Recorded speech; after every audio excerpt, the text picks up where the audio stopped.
하나님의 말씀의 제목은 하나님의 세 가지의 법칙에 대해서 우리 인생 가운데 하나님이 만들어 놓으신 세 가지의 법칙이 있습니다. 이 세 가지의 법칙에 따라 인생이 이렇게 흘러갑니다. 자, 그러면 하나님의 세 가지의 법칙이 무엇인지 한번 보겠습니다. 자, 디모데후서 2장 5절을 같이 한번 읽어보겠습니다.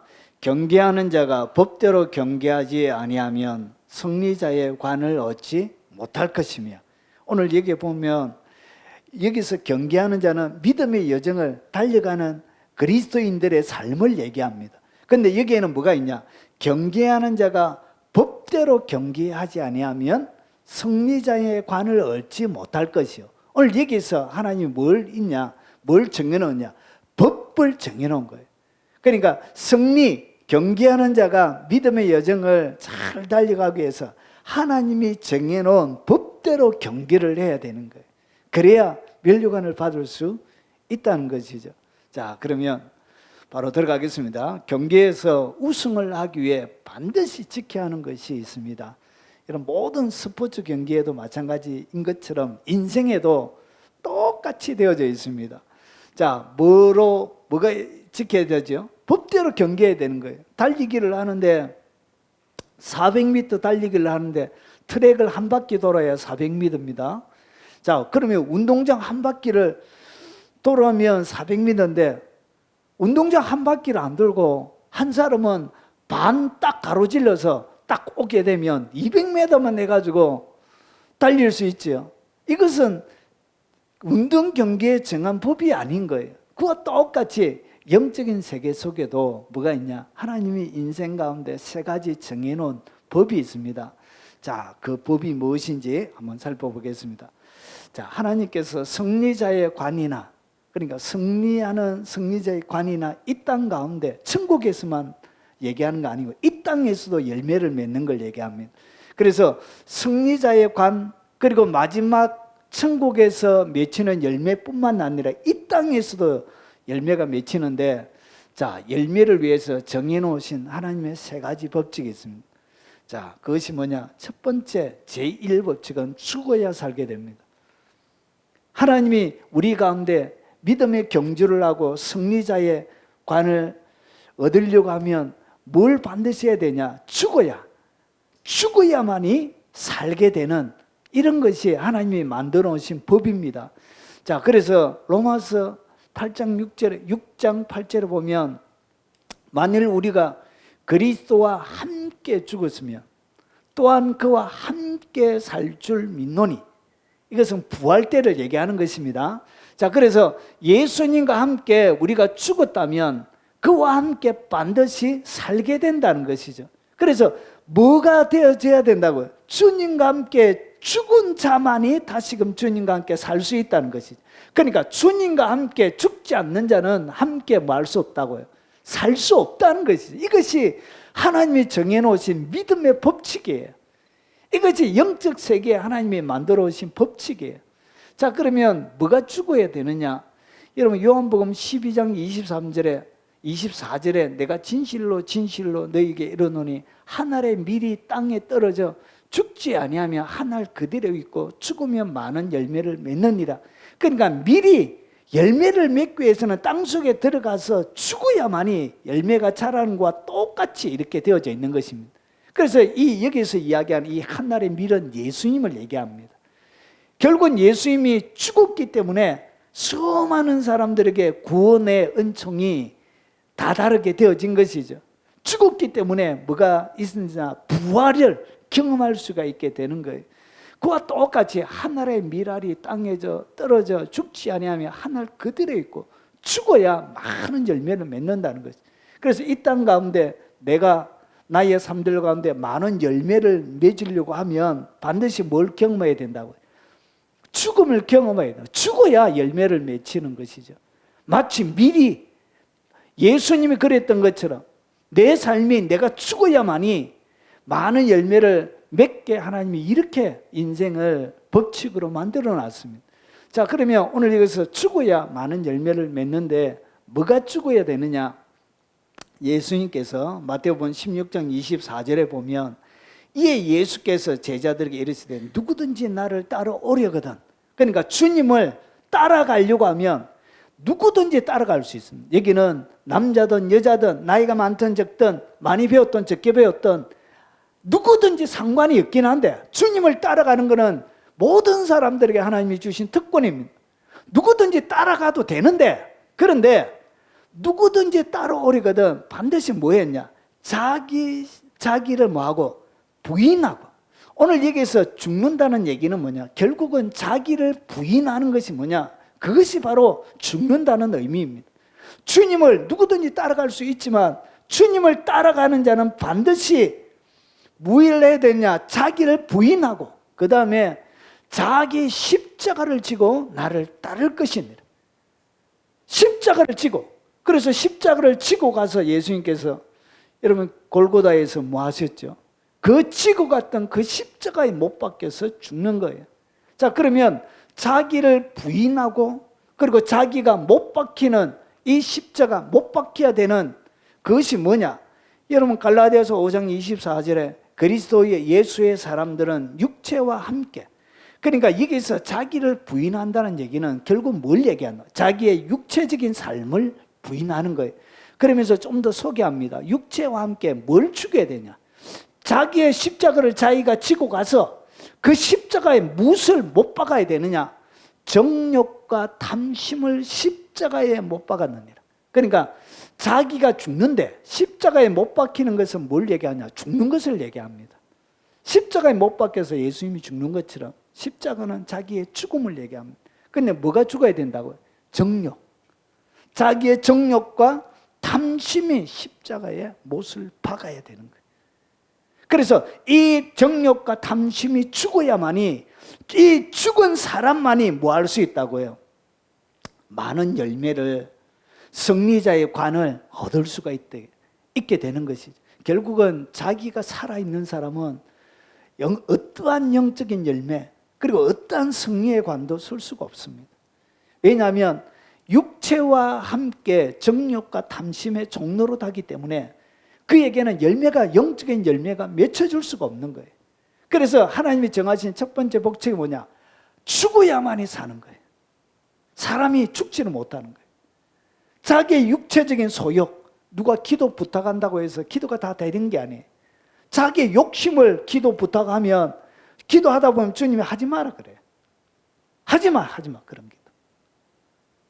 내가 기도한다고 해서 다 주님이, 그리고 주님이 그런 기도는 하지 마라 이러셔요. 무슨 기도예요?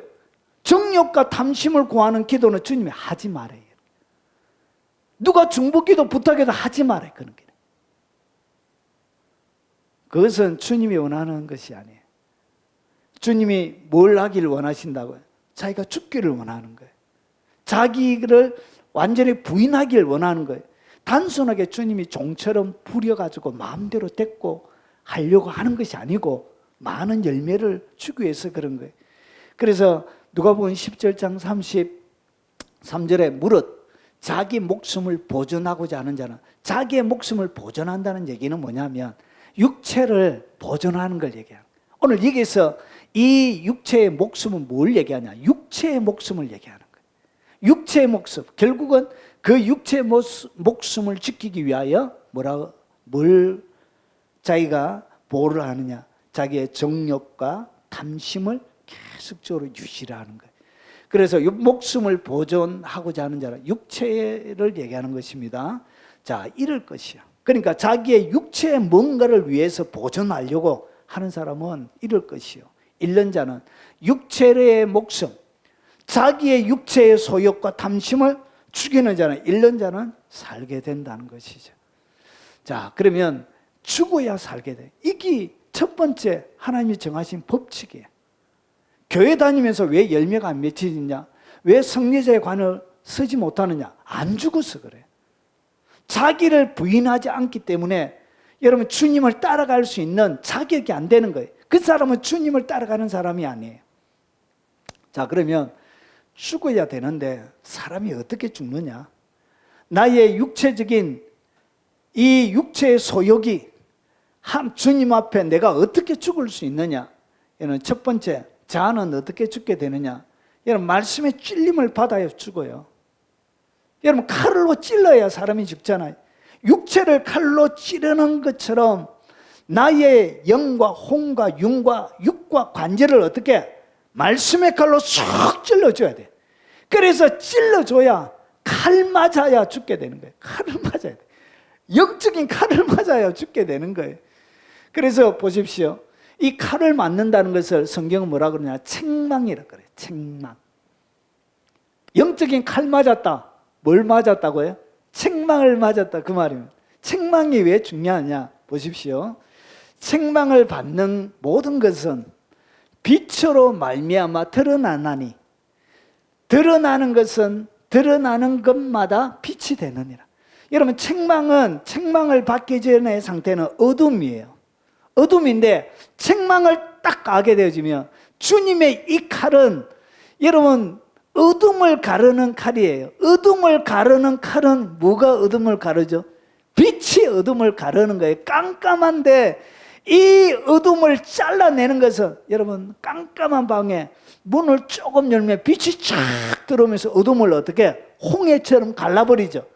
그래서 어둠을 가르는 칼이 뭐냐? 그게 바로 빛이에요, 빛. 그래서 하나님의 말씀이 마치 뭐처럼, 책망을 딱 하게 되면 이 책망이 빛처럼 우리 속에, 우리의 영혼 속에, 그리고 우리의 마음 속에, 우리의 생각 속에 쫙 비치면서 갈라지는 거예요. 그래서 책망이 딱 되어지면, 책망을 받기 전에는 어두움이었는데 책망을 받고 난 다음에는 드러나게 되기 때문에 빛이 비춰져 보기 때문에 뭐가 되어지죠? 빛이 되는 거예요.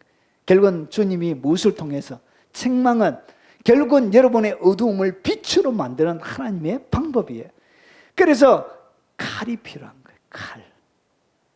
그래서 이 빛이, 영적인 세계 속에는 이 빛이 칼이에요. 자, 그러면 보십시오. 하나님의 말씀이 바로 빛인데, 하나님의 말씀은 살아있고 활력이 있어. 자유의 날선 금이 금. 그래서 말씀이 탁 비춰주게, 말씀으로 책망을 딱 하게 되어지면 어둠 속에 빛이 쫙 비치게 돼. 칼이 싹 가는 거예요. 그래서 어떻게 했냐? 영과 홍과 영과 관절과 골수를 어떻게 하죠? 찔러 쪼개는 거예요. 찔러 쪼개니까 죽는 거예요. 찔러 쪼개버리니까 갈라지는 거예요. 살아있는 것이. 그리고 어둠이 사라져 버리게 되는 거예요. 마음의 뜻과 생각을 어떻게 하나님의 말씀에 판단하는 거예요. 왜 이게 필요하냐? 보십시오. 지은 것이 하나도 그 앞에 나타나지 않음이 없고, 그러니까 마지막 날에 다 드러나요. 그리고 여러분, 빨간 거를 잘 보세요. 우리의 결산을 받으실 이의 눈앞에 만물이 벌거벗은 것 같이 드러나느니라. 그러니까 우리의 결산을 받으실 분이 하나님이 누구냐? 우리의 인생의 마지막에 결산을 하는 거예요. 내가 그냥 살다가 가면 안 돼요. 주님 앞에 딱 가서 뭔가 드러낼 열매가 있어야 되는데, 그래서 가서 어둠만 잔뜩 모아가지고 그 주님 앞에 서게 되면 부끄러움을 당하는 거예요. 왜냐? 만물이 벌거벗은 것 같이 그 앞에 드러나게 되는 거예요. 큰 교회하고 사람들에게 명예와 칭찬과 존경받고 이런 게 중요한 게 아니에요. 여러분, 그 일생 가운데 하나님 앞에 섰을 때 부끄럽지 않는 것이, 그게 최고 중요한 것입니다. 그래서 모든 성경은 하나님의 감동으로 된 것으로 교훈하는 거예요. 교훈하면 내 어둠에 빛이 쫙 비치는 거예요. 책망을 받으면 어둠의 빛이 비치는 거예요. 바르게 하면 어둠으로 보이지 않았던 길들이 보이기 시작하고요. 오히려 교육하니까 계속 빛 속에 머물러 있도록 하나님께서 우리의 삶을 말씀으로 이렇게 만들어가는. 그래서 이 하나님의 말씀으로 이는 성경이 하나님의 사람으로 온전하게 하고, 그리고 모든 선한 일을 행할 능력을 갖추게 하려 함이니라. 능력이 어떻게 갖춰진다고요? 교훈받고, 책망받고, 바르게 함을 받고, 의로 계속 교육하기에. 그래서 이것은 현재형으로 다 되어 있습니다. 현재형으로 되어 있다는 것은 계속 반복이, 한 번 받고 끝나는 게 아니고 계속 반복적으로 교훈받고, 계속 반복적으로 책망 받고 이렇게 해서 하나님의 사람으로 온전하게 되는 거예요. 그래서 인생에는 네 가지의 빛이 비춰져야 되는 거예요. 교훈의 빛, 책망의 빛, 그리고 바르게 함, 의료 교육하는 빛이 네 삶들 가운데 비춰질 때 사람이 온전해지고, 그리고 모든 선한 일을 행할 능력이 그때 준비가 되는 거예요. 그래서 하나님이 단순하게 구원받고 하나님 앞에서는 그런 사람, 그런 것으로 우리의 삶을 만들지 않았다는 것이죠. 자, 그래서 자아가 어떻게 죽느냐? 말씀에 계속적인 찔림이 있어야 되는 거예요. 말씀 앞에 계속 내가 노출이 되어져야 온전하게 되어지고 선한 일을 할 수 있는 능력이 준비가 되는 것입니다. 그리고 두 번째로 내 자아가 어떻게 깨어지느냐? 기도해야 깨어져요. 기도할 때 내 자아가 깨어지는 거예요. 예수님께서 마가복음 14장 36절에 이르되 아빠 아버지여, 아버지께는 모든 것이 가능하오니 이 잔을 내게서 옮기시옵소서. 그러나 나의 원대로 마시옵고 아버지의 원대로 하옵소서 하시고. 나는 하기 싫지만, 나는 정말 하기 싫지만 기도 속에서 내가 내 자아와 나를 부인이 되어지고 오직 아버지의 뜻만이 세워져 가는 거예요. 그래서 기도 속에서 자아가 죽게 되는 거예요. 그리고 여러분, 자아는 어떻게 죽느냐? 순종을 통해서 자아가 죽습니다. 순종은 살아있는 자아에 비수를 꽂는 것입니다. 살아있는 여러분의 자아에, 그래서 자기를 어떻게 부인하느냐? 주님의 마음에, 주님의 뜻에 내가 순종하게 되어지면 그때 자아가 죽는 거예요. 이것이 뭐라고요? 자기를 부인하는 거예요. 순종이 자기를 부인하는 거예요. 그래서 자아는 이 세 가지를 통하여 부서지게 됩니다. 죽게 됩니다. 자, 여러분, 왜 이 죽어야만 살게 되느냐? 왜 이렇게 하나님은 법칙으로 죽어야만이 살게 이렇게 만들어 놓으셨냐? 여러분, 자아가 죽으면 일어나는 일들이 있습니다. 첫 번째는 죽어야 여러분 속에 있는 잠재력이 풀려납니다. 여러분 속에 하나님의 다양한 은사들을, 다양한 능력들을 이 땅 가운데 담아서 보내었습니다. 그런데 이 일들을 하려고 하니까 뭐가 발목을 잡느냐? 내 정욕이, 육체의 정욕, 안목의 정욕, 이성의 이런 자랑들이, 자기를 드러내려고 하는 내 정욕들이 발목을 잡는 거예요. 그리고 내 속에 있는 욕심이 하나님의 일을 못하게 하는 거예요. 하나님의 뭔가 내 속에 풀어내려고 하는데 이 욕심들이 꽉 잡고 있는 거예요. 그래서 잠재력이 안 풀려나는 거예요. 그래서 주님께서 뭐라고 그러냐? 너는 질그릇 속에 뭘 담아 주셨다고 해요. 예, 고린도후서 4장에 보면 질그릇 속에 보화가 있는 거예요. 질그릇이 깨져야, 부서져야 그 틈으로 보화의 빛이 밖으로 나오는 거예요. 그래서 질그릇이 깨어지지 않는, 그래서 하나님 예수님의 이 머릿돌 가운데 바싹 깨져야 그 다음에 하나님의 빛이 그를 통하여 찬란하게 비쳐 나오는 거예요. 죽어야만이 잠재력이 풀려납니다.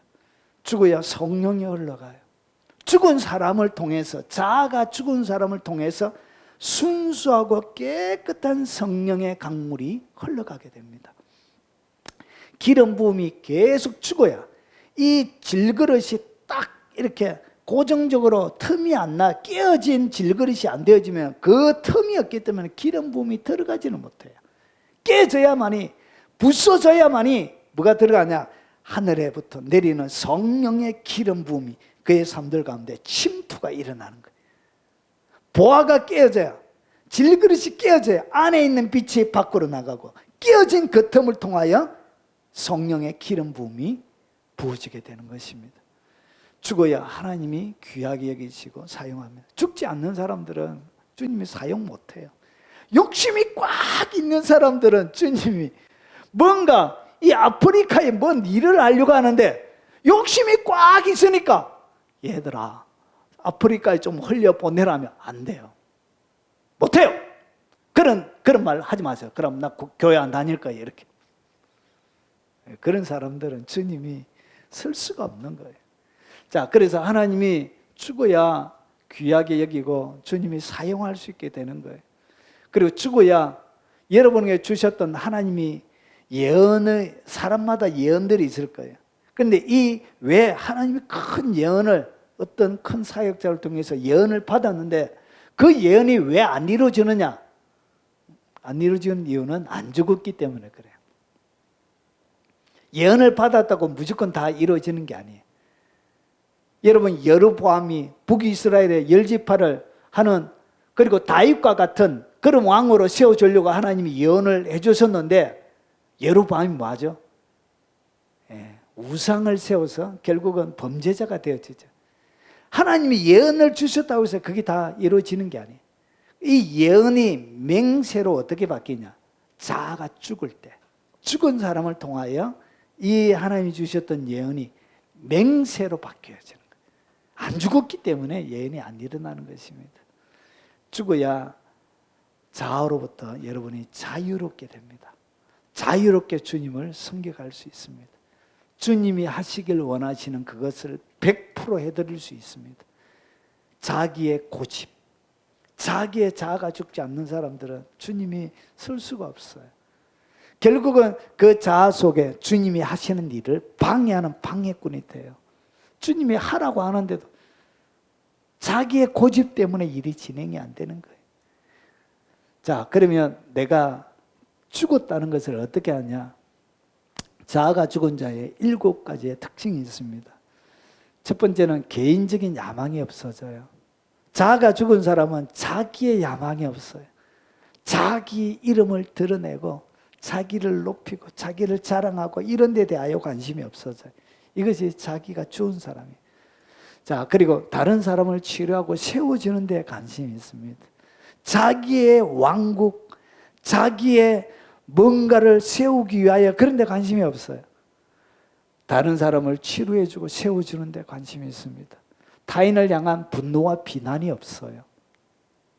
분노하지 않습니다. 비난하지 않습니다. 왜냐하면 자기가 죽어 있기 때문에. 자기가 살아있는 사람은 자기의 자아에 딱 걸리는 거예요. 자기의 자아에 딱 부딪히는 거예요. 그래서 분노와 비난하는 거예요. 이런 게 없어져요. 사람들을 사랑합니다. 자기가 죽은 사람만이, 자기를 부인하는 사람만이 다른 사람을 사랑할 수 있습니다. 사랑하지 않는다. 자아가 살아있다는 얘기예요. 여러분, 사랑은 자기 자아를 죽여야만이 할 수 있는 것이 사랑이에요. 자기 자아를 죽이지 못했다. 그래서 사랑 못하는 거예요. 부부싸움 왜 합니까? 자기 자아에 누군가가 상처를 입히는 거예요. 자기 자아에 스크래치를 입히는 거예요. 그래서 다투는 것이죠. 자기의 자아 때문에 그런 거예요. 자, 그리고 주님 앞에 홀로 머무는 것을 좋아합니다. 막 전국을 돌아다니며 전 세계를 돌아다니며 막 강의하고 막 하나님의 영광을 드러내고 설교하고 이런 것보다 자아가 죽은 사람들은 뭐 하기를 더 좋아한다고. 주님 앞에 홀로 그분과 머무르고 있는 것을 훨씬 더 좋아합니다. 주님이 가라 하면 가지만 거기 주님 앞에 머물러 있는 것보다 더 좋지 않는 거예요. 자기 이름과 명예가 드러나는 것, 그것이 주님 앞에 그냥 홀로 있는 것보다 더 좋지 않는 거예요. 마치 다윗이 자기가 왕이지만 하나님의 집에 문지기로 있는 것이 더 좋사오니 그냥 하나님의 집에 문지기로 있고 싶은 거예요. 그것이 자아가 죽은 사람의 특징이에요.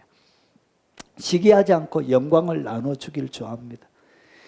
여러분, 담임 목사가 되어지면 자기보다 부교육자가 잘하면 뭐 하죠? 쫓아내요. 보통 쫓아냅니다. 그래서 밑에 있는 부교육자들 보면 이런 얘기해서 죄송하지만 좀 자기보다 못한 사람들 데리고 있습니다. 자기보다 탁월한 사람들은 거의 다 쫓아내요. 불편하거든요. 자, 그래서 어떻게 했냐? 시기합니다. 시기.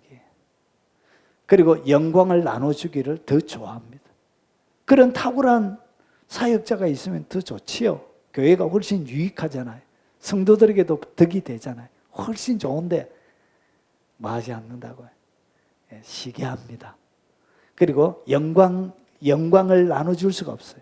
마치 왕권 앞에는 자식도 없고 아내도 없고 아버지도 없고 그런 것처럼 여러분, 영광이란 것, 권력이란 것, 그런 속성들이 그렇게 무자비하고 잔인해요. 교회도 마찬가지예요. 자기가 죽은 사람은 시기하지 않습니다. 그리고 영광 나눠주기를 좋아합니다. 그래서 자기보다 더 잘하는 사람들을 칭찬해주고 높여줄 수 있습니다. 그리고 죽음을 두려워하지 않습니다.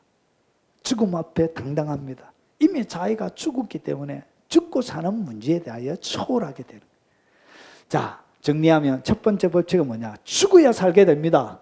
죽으십시오. 자아를 철저하게 죽으십시오. 그래야 승리의 관, 열매 맺는 삶이 그제서야 되는 것입니다. 하나님의 백성들이 이게 안 돼요, 이게. 자아가 살아있는 거예요. 그래서 열매가 없는 거예요. 자아가 살아있으니까 늘 자기가 상처 입는 데 대하여 너무나 힘이 든 거예요. 자기를 불편하게 하는 사람들에 대하여 너무나 이렇게 파괴적이 되어지고 방어적이 되어지고 신앙생활을 하는 게 어려워지는 거예요. 자기가 죽지 않아서 그런 거예요. 죽어야 열매가 맺혀집니다. 이것이 첫 번째 법칙이에요. 그리고 두 번째 법칙은 심은 대로 거두게 됩니다. 심어야 돼요. 이게 하나님께서 주신 법칙이에요. 자, 마태복음 16장 27절에 인자가 아버지의 영광으로 그 천사들과 함께 오리니 그때 각 사람이 행한 대로 갚으리라. 그러니까 주님이 갚아주는데 마지막 이것은 주님 앞에 설 때 받는 거예요. 근데 주님 앞에 설 때만 받는 게 아니고 이 땅에서도 받는 것 뒤에 소개해 드리겠습니다. 이것은 뭐냐? 주님이 어떻게 갚아주느냐? 내가 한 대로 각 사람이 행한 대로 갚아줘요. 그러니까 내가 하지 않은 것을 주님이 뭐 하지 않는다고요? 갚아주는 일은 없다는 것이죠. 그러니까 내가 행하지 않는 데 대하여 열매를 거둘 수 있는 것은 세상에는 영적인 세계에는 없다는 것이죠. 이게 중요한 원리예요. 이것이 심은 대로 거두게 되는 거예요. 하나님의 백성들이 너무나 이기적인 백성들이 많아요. 안 심어놓고 막 거두려고 그래요. 그런 일은 없습니다. 갈라디아서 6장 보시면 스스로 속이지 말라. 하나님의 업신여김을 받지 아니하시나니 사람은 무엇으로 심든지 그대로 거두리라. 그래서 자기의 육체를 위하여 심는 자는 육체로부터 썩어진 것을 거두고 성령을 위하여 심는 자는 성령으로부터 영생을 거두리라. 그래서 우리가 선을 행하되 그러면 오늘 여기서 심는다 무엇을 심어야 되는지를 설명하는데 우리가 선을 행하는 것. 이 땅 가운데 내가 선을 행하는 것이 뭐라고요? 이게 심는 거예요. 도대체 영적인 것 무엇을 심어야 되냐? 선을 행하는 것이 바로 심는 것입니다. 자, 그러면 선을 행하는데 뭐도 같이 따라오냐? 낙심이란 것이 마음이 힘이 든 거예요. 마음이 낙담이 되는 거예요. 최선을 다해서 분에 넘치도록 막 하는데도 이상하게 마음이 이루어지지 않는 것 때문에 낙담이 되는 거예요. 그리고 포기가 되는 거예요. 너무나 빨리 일이 진행이 안 되니까 힘이 드는 거예요. 기도하는 것도 내려놓고 싶은 거예요. 뭔가 충성하는 것도 내려놓고 싶은 거예요. 뭐 하고 싶은 거 내려놓고 싶은 거예요. 그런데 때가 이름에 거두리라. 뭘 기다려야 된다고? 때를 기다려야 돼. 거두는 추수의 시기가 있는 거예요. 주님이 무조건 다 거두는 게 아니고 추수의 시기 때 하나님이 거두게 하는 거예요. 자, 그러므로 우리가 귀에 있는 대로 모든 이에게 착한 일, 그러니까 오늘 여기서 선을 행하는 것이 뭐냐? 그게 바로 착한 일을 얘기하는 것입니다. 이것을 뭐 하는 거예요? 심는 거예요, 심는 거. 자, 그래서 착한 일을 하되 더욱 믿음의 가정들에게 할지니라. 이렇게 내가 심어놔야 심어놓은 그것을 언제 거두게 되는 거예요. 자, 그러면 하나님께 심는 것이 있습니다. 제가 세 가지로 말씀을 드릴 텐데 하나님께 심는 것. 하나님께 어떻게 심느냐? 여러분 히스기야 왕이 병이 들어서 죽게 되어졌습니다. 그래서 하나님께서 아모스의 아들 선지자 이사야를 보내가지고 뭐라고 했냐? 여호와의 말씀이 너는 집을 정리하라. 내가 죽고 살지 못하리라. 너 이제 죽는다. 선지자를 통해서 이렇게 말씀하신 거예요. 그러니까 히스기야가 죽기 싫은 거예요. 죽고 싶은 마음이 자기 마음속에 없는 거예요. 주님이 집을 정리하라고 하면 아멘. 주님 나라 가니까 좋아요. 이제 더 이상 세상의 슬픔과 고통과 모든 압박에서 왕의 무거운 그 짐을 내려놓고 주님과 함께 있는 것 좋아요. 이렇게 하면 가면 될 건데, 여러분, 히스기야는 우리와 좀 닮은 것 같아요. 천국 가는 것보다 지금 이 땅에 있는 걸 더 좋아했던 것 같아요. 그래서 히스기야가 낮을 벽으로 향하여 여호와께 기도하여 이르되, 뭐라고 기도하는지 잘 보세요. 여호와여 구하오니 내가 진실과 전심으로 주 앞에 행하며 주께서 보시기에 선하게 행한 것을 기억하옵소서. 아버지가 나라를 아하스 왕이 망쳐놨어요. 엉망진창으로 만들어놨습니다. 그 나라를 어떻게 했다고요? 하나님의 법으로 다시 히스기야 세웠습니다. 그러면서 어떻게 했냐? 진실한 마음, 그리고 전심을 다해서 여러분 하나님 앞에 행하는 거예요. 주님의 보시기에 하나님의 말씀대로 행하는 것이 그게 선한 거예요. 그래서 이것이 뭐냐? 이것이 바로 하나님 앞에 심는 거예요. 내가 하나님 앞에 심는 것이 뭐냐? 내 진실과 전심을 다해서 주의 앞에 행하고 주님 보시기에 선한 것을 행하는 것, 그것이 뭐라고요? 그게 바로 하나님께 심는 거예요. 하나님의 눈앞에 심는 거예요. 하나님의 뭐 돈이 필요하고 헌신이 필요하고 하나님 뭔가 이렇게 큰 건물이 필요하고 그런 게 아니잖아요. 100년도 살지 못하는 이 인생이 만드는 이 지푸리 같은 이런 건축물이 하나님 앞에 뭐가 필요하겠습니까? 하나님은 뭘 받는다고요? 진실을 받는 거예요. 전심을 받는 거예요. 하나님이 주 앞에 보기에 선하게 하는, 고람되어 하는 것, 그걸 하나님이 바라보시는 거예요. 그래서 이 히스기야가 뭐 했냐? 하나님의 나라와 그 하나님을 위해서 그가 성실과 진실로 주님 앞에 행한 것, 그것이 뭐냐? 그게 바로 하나님께 심는 거예요. 그래서 보십시오. 히스기야가 심히 통곡하다. 너는 돌아가 내 백성 주권자 히스기야에게 이르기를, 왕의 조상 다윗의 하나님 여호와의 말씀이 내가 내 기도를 들었고 내 눈물을 보았노라. 오늘 기도의 내용이 뭐죠? 기도의 내용을 하나님이 들으신 거예요. 내가 진실과 전심으로 주 앞에 행한 것, 주께서 보시기에 선하게 행한 것, 그 기도를 주님이 들으신 거예요. 이것이 뭐라고요? 이게 바로 주님 앞에 심어놓은 거예요. 주님 앞에 히스기야가 열심히 심어놓은 거예요. 그래서 그것을 가지고 하나님 앞에 기도하고 내 눈물을 보았노라. 내가 너를 낫게 하리니 내가 3일 만에 여호와의 성전에 올라가겠고, 그렇게 해서 15년을 더 살게 된 거예요. 여러분, 하나님 앞에 심어놔야 됩니다. 여러분의 기도가 하나님의 보호자를 뒤흔드는 기도가 되기 위해서 뭘 해야 된다고? 여러분, 주님 앞에 심어놓은 것이 있어야 돼요. 내 마음 진실과 그리고 전심을 다해서 주님 앞에 사랑한 그 흔적을 가지고 있어야 돼요.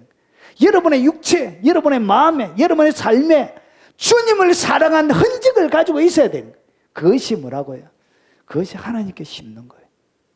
하나님께 한 것도 하나도 없으면서 하나님 뭔가를 해주세요. 예. 심어놓은 것이 없기 때문에 뭐 하지 못한다고요? 거둘 것이 없어요. 미안하지만. 그래서 안 돼요. 그래서 응답이 안 되는 경우가 많아요. 그리고 이 번째 법칙에 사역을 위하여 또 심는 것이 있습니다. 이것이 뭐냐? 사역과 사역자들에게 심는 거예요. 여러분, 엘리사라는 걸출한 선지자가 있었습니다. 자, 하루는 엘리사가 수넴에 이르렀더니 거기에 한 귀한 여인이, 수넴에 갈 때마다 이름이 알려지지 않은 한 귀한 여인이 있었는데 그를 강권하여 음식을 먹게 하였으므로 엘리사가 그곳을 지날 때마다 음식을 먹으러 그리로 들어갔다. 그러니까 엘리사가 올 때마다 이 여인이 뭐 했다고요? 자기 집에 초청하고, 그리고 이 여인이 엘리사가 올 때마다 쉴 수 있도록 다락방 하나를, 집을 하나 건축해서 만들어 주었습니다. 그리고 나서 이 엘리사를, 그리고 이 엘리사의 사역을 위하여 그가 대접하고 섬긴 것이죠. 그래서 어떻게 했냐? 엘리사가 이르되, 이 여인이 만들어준 그 다락방에 딱 올라와서 딱 누워 있으니까 그냥 가만히 있지를 못하겠는 거예요.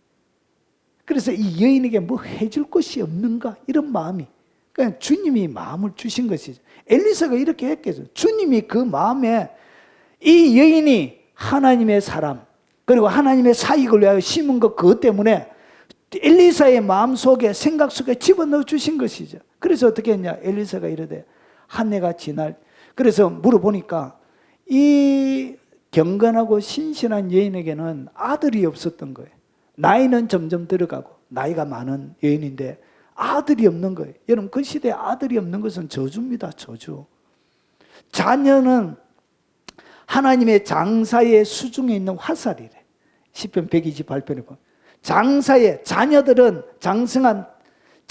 장사의 수중에 있는 화살과 같아. 전쟁에 나갔는데 화살이 있어야 할 수. 그게 바로 자녀와 같은 거. 하나님의 집에 있는 감람나무와 같은 그런 역할을 자녀들이, 하나님의 복의 상징에. 근데 이 여인은 그게 없었던 거예요. 그래서 하나님이 뭐 했다고요? 오늘 엘리사와 그의 사익을 위해서 숨기니까 엘리사가 이르되 한 해가 지나 이때쯤 내가 아들을 안으리라. 여러분, 계획하지도 않고 기대하지도 않았던 뭘 얻게 되었다고요? 아들을 얻게 되어졌던 거예요.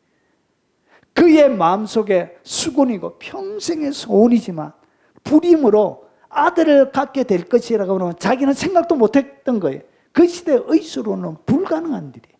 그런데 어떻게 되냐? 하나님이 아들을 주시는 거예요. 아들을 안으리라니 여인이 이르되 아니로소이다. 내 주 하나님의 사람이야. 당신의 계집종을 숙이지 마옵소서. 그러니까 자기가 전혀 기대하지 않았고 그리고 바라지도 않았던 것이 그냥 하나님의 사람 대접하고 섬겼던 거예요. 그리고 나서 아들이 죽어버렸습니다. 머리가 아파가지고 아유 머리가 아파가 죽었는데 어떻게 됐냐? 곧 어머니에게로 데려갔더니 낮까지 어머니의 무릎에 앉아있다가 죽은 줄 아들이 죽어버린 거예요. 그러니까 어떻게 했냐? 엘리사를 찾아간 거예요. 그러고 나서 엘리사가 다시 와서 어떻게 하냐?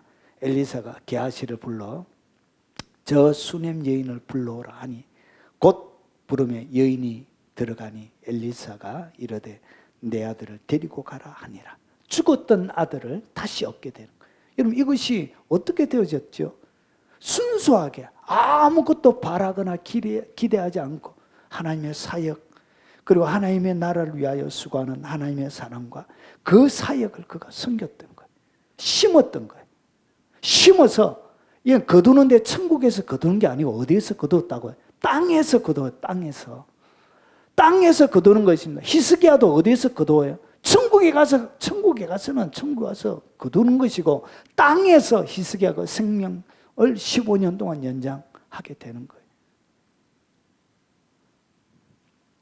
여러분, 엘리사가 이 여인이 다른 사람이 이렇게 왔으면 엘리사가 기도해 주겠습니까? 가슴을 다해서?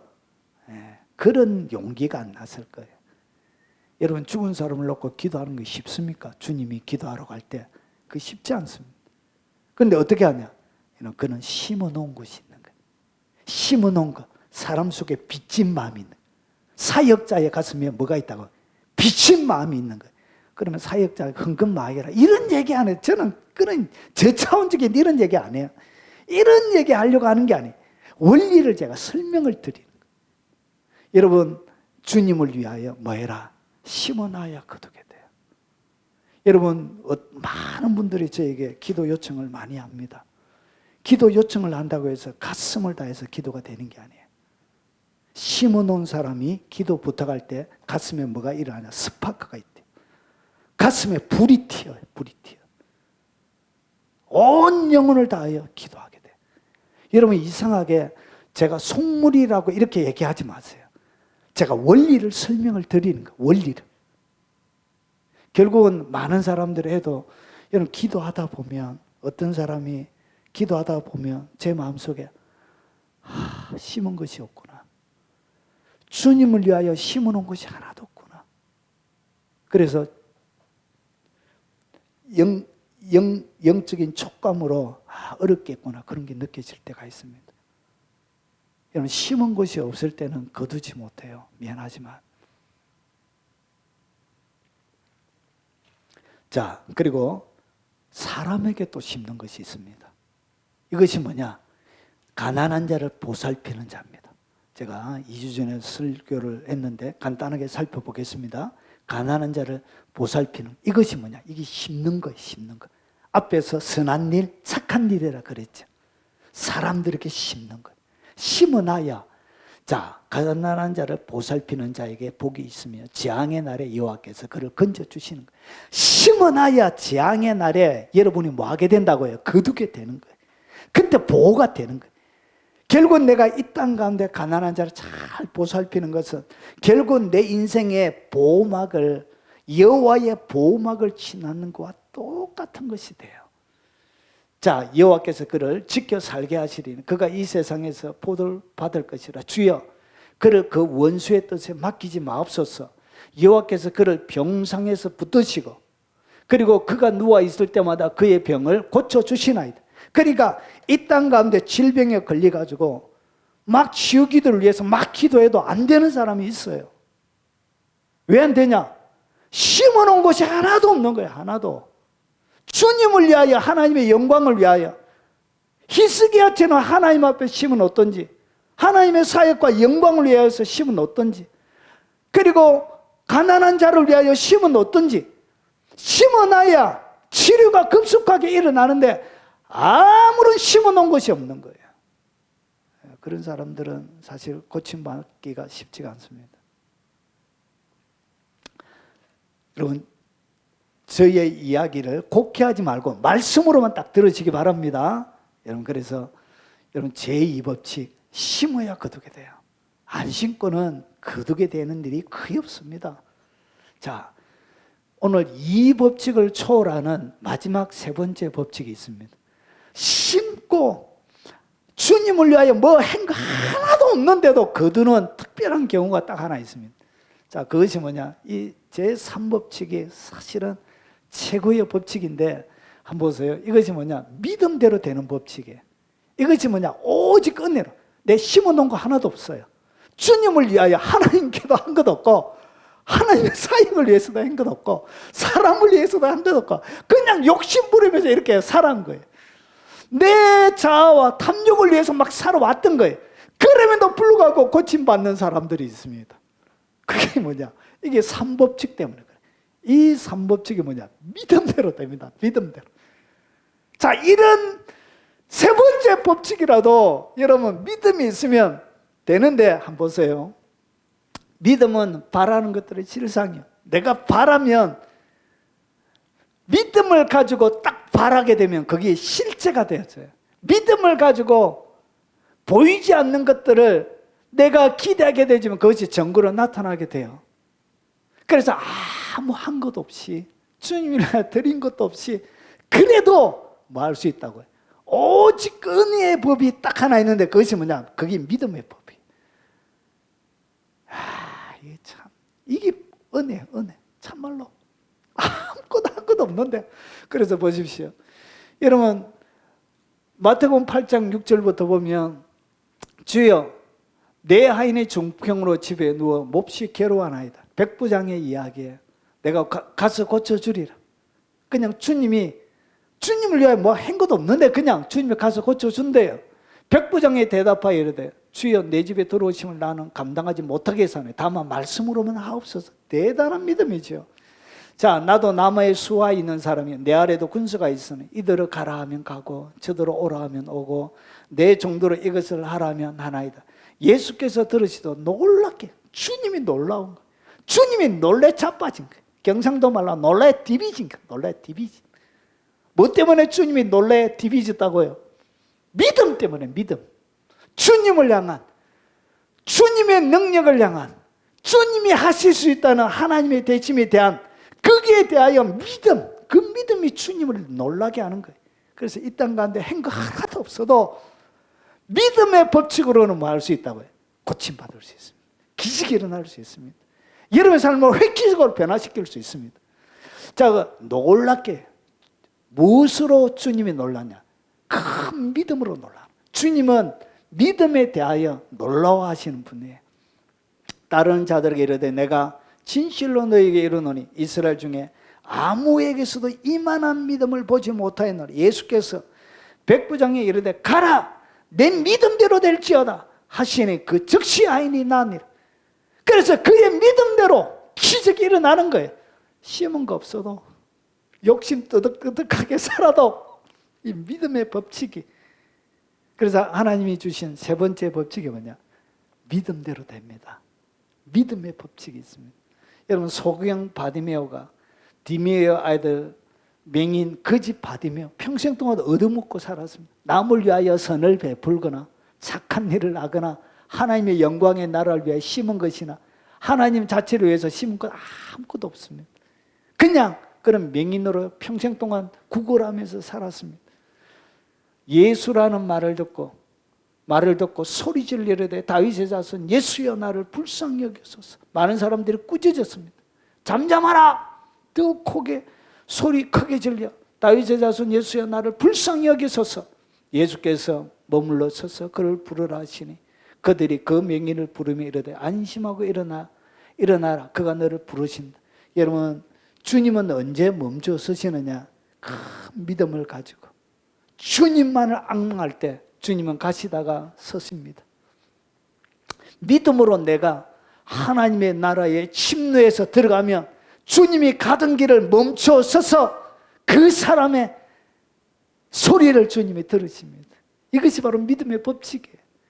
자, 맹인이 겉옷을 버리고 뛰어 일어나 예수께 나아가는 그 시대에 이 겉옷은 여러분 구걸할 수 있는 산헤드린 공회에서 발행하는 허가증이에요.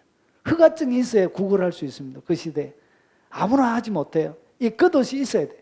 산헤드린 공회에서 발행하는 허가증, 그걸 버렸다, 오늘 반드시 고침받는다는 얘기죠. 그래서 예수께서 말씀하시되 내가 무엇을 하여 주기를 원하느냐? 맹인에 대해 선생님이여 보기를 원하나이다. 예수께서 이르시되 가라, 내 믿음이 너를 구원하였느니라 하시니 그가 곧 보게 되어 예수를 길에서 따르니라. 이런 믿음은 기적을 일으킵니다.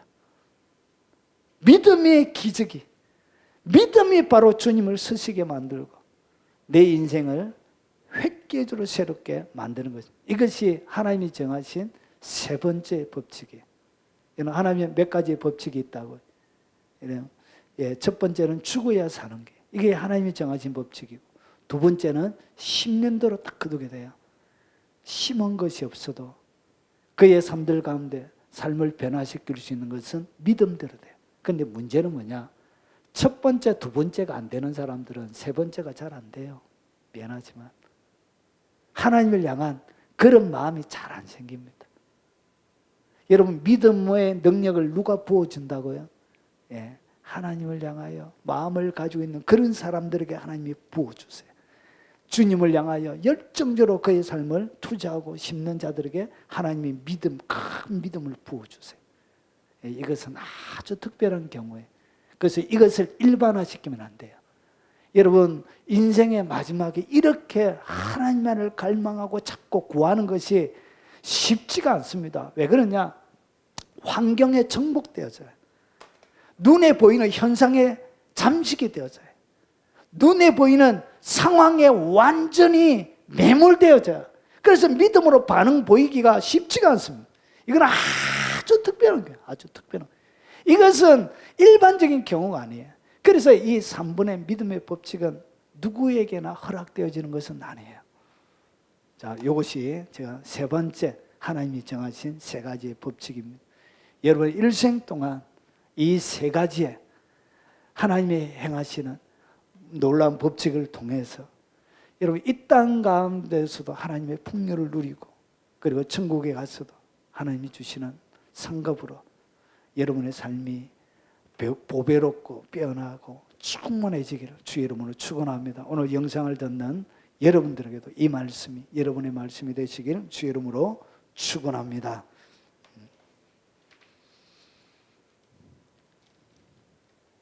우리 들은 말씀을 기억하면서 마지막 찬양하고 각자 기도하시다가 돌아가시도록 하겠습니다.